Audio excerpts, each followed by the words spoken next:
Some songs hit you so deeply, you don't just remember them, you feel them. And everything that I do is... They show up years later in a quiet moment, a late-night drive, or a memory you didn't know was still alive.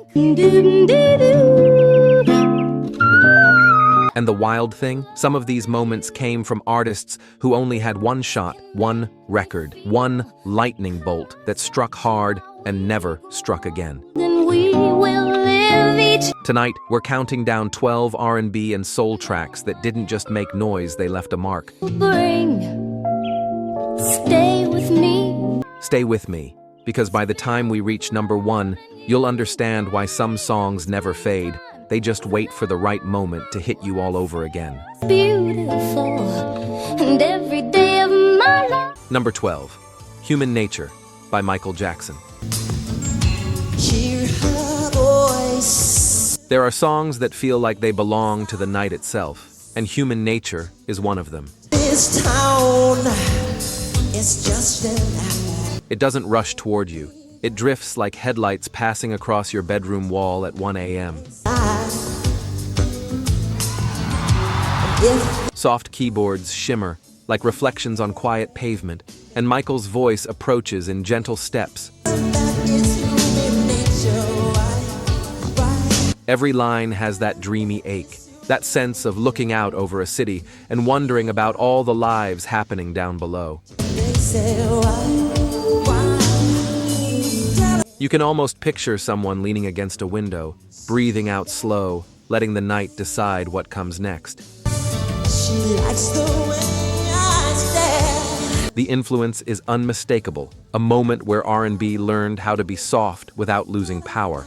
Girl, she knows I'm watching. Number 11, Karen White by Deep Cut from the Babyface Sessions. Some singers don't need to belt to break you open. Karen White walked into that studio with control absolute, disciplined control, and turned breath into emotion. The transcript calls it what it was, a ballad built for late-night radio, for car rides where you keep the volume low, but the feeling high. Lush strings drift in and out like someone adjusting dimmer lights. Keyboards pulse underneath like a racing heartbeat, always moving, never frantic. And Karen rides all of it like she's balancing on warm air. Every syllable lands exactly where it belongs. No more, no less. Babyface handles guitar and keys, weaving through her vocals as if he's answering questions she hasn't even asked yet. The production is surgical. Parts enter precisely when your ear starts craving them, then disappear before you ever grow tired. It never cracked the pop chart, but it didn't need to. R&B radio wrapped its arms around this one, and Karen herself later called it her favorite from the album. The kind of song that makes you pull over at night just to hear it finish. The next track is Slow Blooming Paradise, 7 minutes of pure, unhurried soul meditation. Number 10, Heaven Must Be Like This by the Ohio Players. 7 minutes and 18 seconds. That's how long it took the Ohio Players to build a world you never want to leave. No rushing, no showing off, just a band so deep in its pocket that time bends around them. Smooth vocals hover over a rhythm section that doesn't push or drag. It simply exists in perfect balance, like waves brushing ashore. The bass walks up the scale right before each chorus, creating anticipation you feel in your chest, before your mind even registers it. This wasn't a radio single designed for quick rotation. It was an album world, the track you played after company left, when movement meant swaying instead of dancing. Where dim lights met honest conversation, where swagger softened into something vulnerable. While the players were climbing charts with other hits, this one was climbing into memories. And from that meditative world, we shift toward grown man's soul delivered with crossover grace. 9. Let Me Be the One by Al Wilson, 1974. Oh yeah. What's that sound? Al Wilson had a way of sounding like he meant every word. No rain. Now this kind of thunder blows. No showboating, no stretching notes beyond their limit. Somebody's crying. Just warm, steady phrasing delivered with the patience of someone who's lived through the stories he's singing. Down goes the golden thing.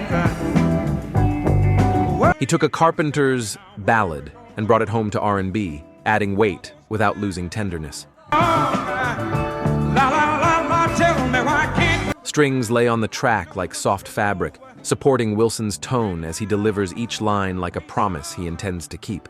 whoa, people that smile, la la la la, be so Even car speakers back in '74 made this feel intimate, the kind of record you hear once and realize it just told you the truth. get hijacked to an unknown land. The transcript tells us it climbed to number 18 on the R&B chart It's not safe to fly. You might and crossed into adult contemporary and pop territory.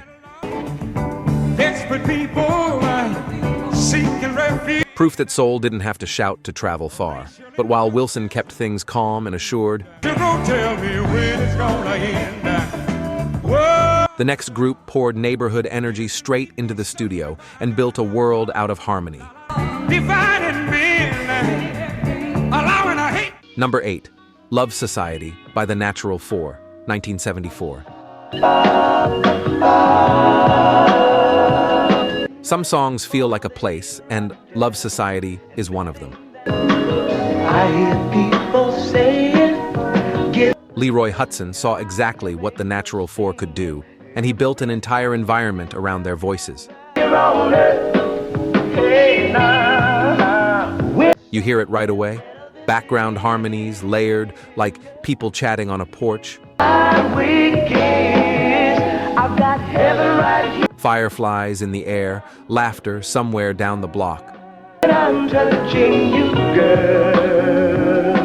The bass line walks that perfect line between funky and melodic, steady enough to move you but gentle enough to keep the moment grounded. We've got each other, girl, so we surely got. The whole track sounds like democracy in motion, every voice getting its moment without ever overshadowing the whole. What we've got. The slight psychedelic touch in the arrangement makes the track breathe and expand, never cluttered, never rushed. Said you show me just what I'm worth. It's music for people who believe harmony could actually change the world, one 4-minute track at a time. But from that communal warmth, the next song hits with Memphis urgency, raw, hungry, and unforgettable. Looking right in my face. Number 7, Breakaway by the Valentines, 1970.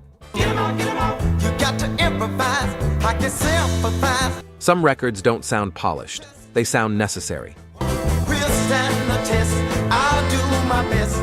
Love, Breakaway is pure necessity. 4 guys pushing every ounce of themselves into a track that felt like their one shot. should we wait? There is a place for me and you.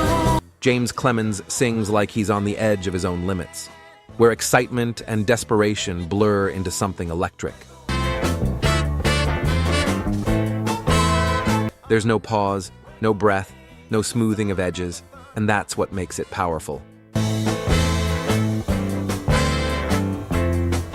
It didn't take off nationally, released on Soundstage 7 in 1970.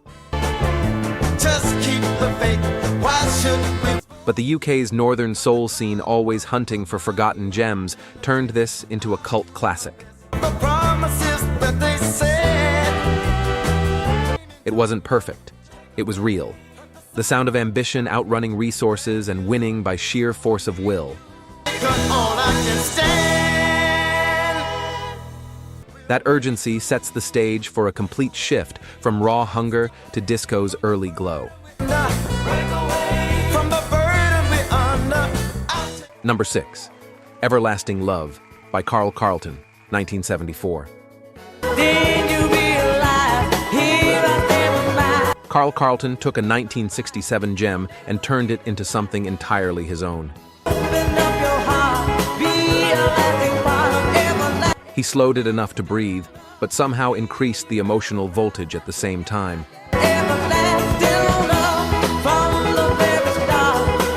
The bass line pulses underneath like a second heartbeat, never frantic, never lazy, just steady momentum carrying you forward. His vocals soar because they trust the groove beneath them. Producer Bob Monaco brought in players who understood the moment. Soul transitioning into disco, past meeting future on the dance floor. Released in 1974, it shot to number 6 on the Hot 100 and became Carlton's biggest hit. One BMI later reported had been played over 4 million times on American radio. And as that pulse fades, we step into family funk royalty, 5 brothers ready to take us higher. Number 5, Heaven Must Be Missing an Angel by Tavares, 1976. 5 brothers from Providence brought both church training and street wisdom into every note, and this song is their crown jewel. It grabs you instantly with that opening guitar riff, crisp, inviting, impossible to ignore.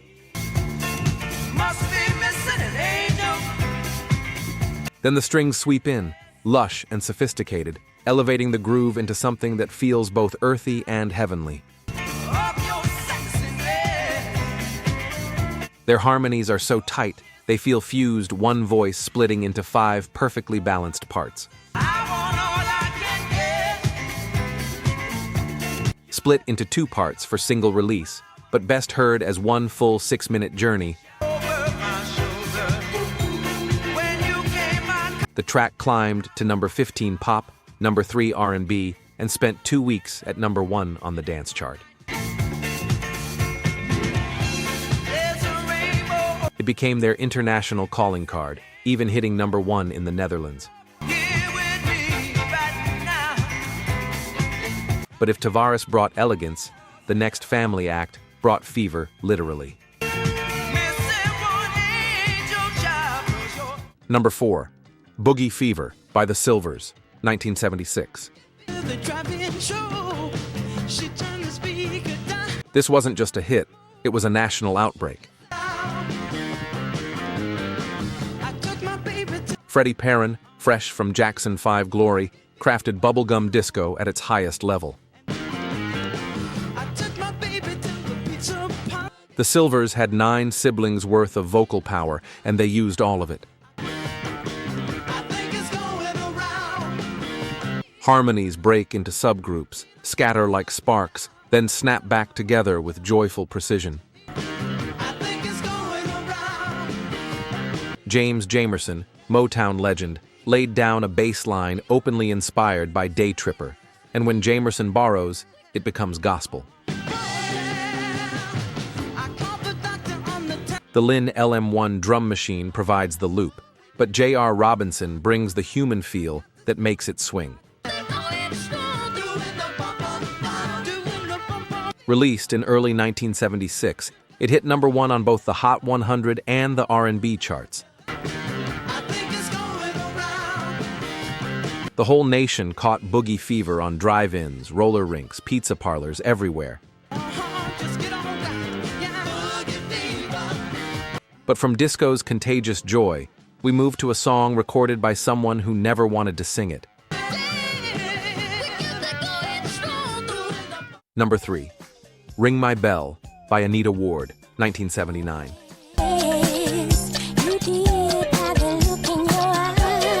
Frederick Knight wrote it for an 11-year-old as a song about kids talking on the phone. But when that didn't happen, he handed it to Anita Ward, a schoolteacher who preferred ballads and wanted nothing to do with disco. This good only happens once in a generation. Number 2, Ain't Nobody by Rufus and Chaka Khan, 1983. Some grooves feel mathematically perfect, others feel spiritually perfect. Ain't Nobody manages to be both. Just what I would do when I heard your song so long. Power without breaking a sweat. The band took a vote to put it on their live album Stompin' at the Savoy, even when executives wanted a different single. Only when Walensky threatened to give it to Quincy Jones for Thriller did they back down, and thank goodness. Number 1, Signed, Sealed, Delivered, I'm Yours by Stevie Wonder. Motown wasn't ready, Berry Gordy wasn't ready, but Stevie was. And once the dust settled, this became his first fully self-produced single, the moment the kid became the architect of his own sound. Electric Sitar from Eddie Chank Willis gives the track a bright, Beatles-inspired shimmer. Paul Reiser's arrangement brings vibrant brass and tight 3-part harmonies. Stevie sings like a man making both a promise and a declaration. I'm here. I'm grown. I know exactly what I'm capable of.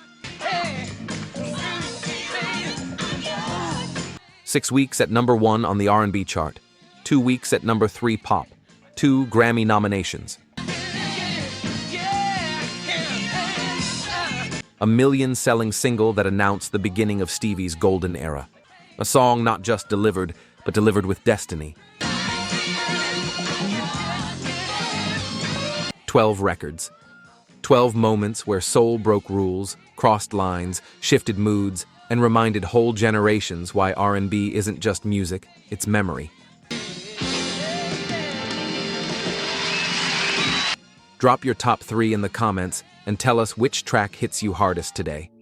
Thanks for vibing with R&B Grove. Hit subscribe, keep the needle clean, and keep the groove alive. I see your soul come shining through.